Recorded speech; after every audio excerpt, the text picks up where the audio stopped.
கடற்கரை ஓரமா யாரு இவ்வளவு கொடூரமா இறந்து கிடக்கிறது? போலீசாரையே கொலை நடுங்க வைத்த சம்பவம். கொலையா இல்ல விபரீத முடிவா என தீவிர விசாரணை.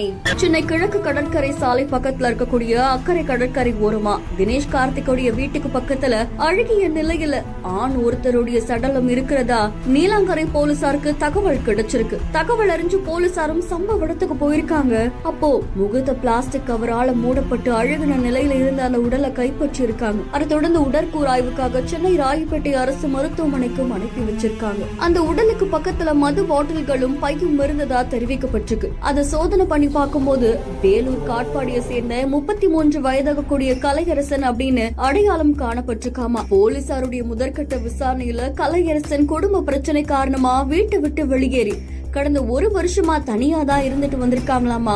பல்வேறு இடங்கள்ல வேலை தேடிட்டு வந்ததாகவும் சொல்லப்படுது. இதுல வேலை கிடைக்காத விரக்தியில இப்படி விபரீத முடிவு எடுத்திருக்கலாம் அப்படின்ற மாதிரி போலீசார் சந்தேகப்படுறதாகவும் சொல்லப்படுது. இதை தொடர்ந்து இப்போ தீவிர விசாரணை மேற்கொள்ளப்பட்டு வரதாகவும் தெரிவிக்கப்பட்டிருக்கு. ஒருவேளை இது விபரீத முடிவா இருந்தா விபரீத முடிவு எந்த ஒரு பிரச்சனைக்கும் தீர்வாகாது. அப்படி ஒரு எண்ணம் தோன்றுச்சுன்னா தமிழ்நாடு மெடிக்கல் ஹெல்ப்லைன் நம்பரான 104 அழைக்க சொல்லி பல சமூக ஆர்வலர்கள் வலியுறுத்திட்டு வராங்க.